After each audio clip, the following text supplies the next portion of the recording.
Good morning বন্ধুরা, কেমন আছো তোমরা? আশা করছি ভালো আছো। আজকে নতুন একটা ট্রাভেলস ব্লগ নিয়ে চলে এসেছি তোমাদের সঙ্গে। আজকে শুরু করছি বালি স্টেশন থেকে।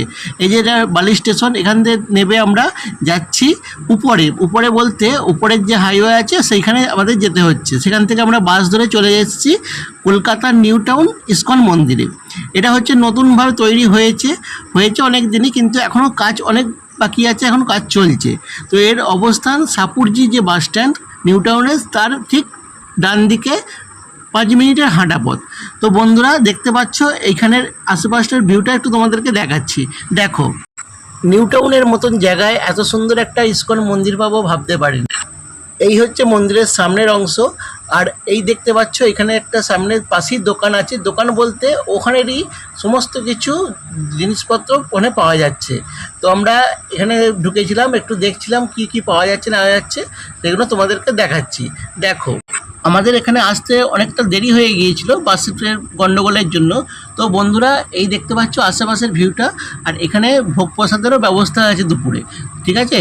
আর এখানে ভোগ প্রসাদ পেতে হলে কুপন কাটতে হয়। যেহেতু আমাদের দেরি হয়ে গিয়েছিলো, কুপন কাটা বন্ধ হয়ে গিয়েছিলো, আমাদের বলা হয়েছিল যে তোমরা ওখানে দাঁড়াও, হয়ে যাবে, ব্যবস্থা করে দেওয়া হবে, ঠিক আছে। ওই জন্য আমরা লাইন যে দাঁড়িয়েছিলাম, দাঁড়িয়ে তোমাদেরকে আশপাশটা একটু দেখাচ্ছি। আর এই হচ্ছে একটা টেম্পোরারি প্যান্ডেল করা হয়েছে ভোগ প্রসাদের জন্য। এখানে কুপন কাটা হচ্ছে, কুপন কেটে ভেতরে যাচ্ছি। আর এখানে ক্যামেরা অ্যালাউ নেই, সেই জন্য আমরা বন্ধ করে দিয়েছিলাম। আর একটুখানি ভোগ প্রসাদটা দেখাচ্ছি, দেখে নাও। আর এই যে হচ্ছে সাইড থেকে মন্দিরের ভিউটা একটু দেখো তোমরা। নিউ টাউনের মতন জায়গায় সুউচ্চ বহুতলের মাঝখানে যে এতটা সুন্দর একটা পরিবেশ পাওয়া যাবে সেটা ভাবতে পারিনি। আমাদের তো খুব ভালো লেগেছে, তোমরা এলে তোমাদেরও ভালো লাগবে। এখানে দেখতে পাচ্ছ আশপাশগুলো সবই টেম্পোরারি করে রাখা আছে, এখনও অনেক কাজ চলছে, তোমরা এলে দেখতে পাবে। আর এই যে দেখতে পাচ্ছ একটা জায়গা ঘিরে আছে আটচালা, এটা খুব ভালো লাগলো, গরমে খুব সুন্দর লাগছে ওখানটায়। আর এই হচ্ছে আবাসিকদের জন্য এখানে থাকার ব্যবস্থা, মানে মন্দিরের যে ওখানে থাকে তার ব্যবস্থা। আর পাশেই আছে গোশালা। এই দেখতে পাচ্ছ এটাও হচ্ছে টেম্পোরারি।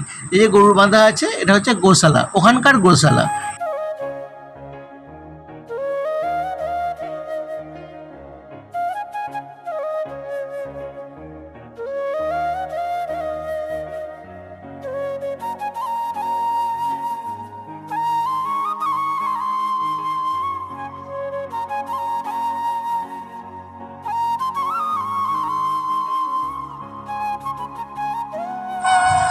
বন্ধুরা গোশালা দেখে আমরা চলে এলাম বাইরে এসে দেখি এখানে রথের প্রস্তুতি চলছে, যেহেতু সামনেই রথযাত্রা, তার প্রস্তুতি।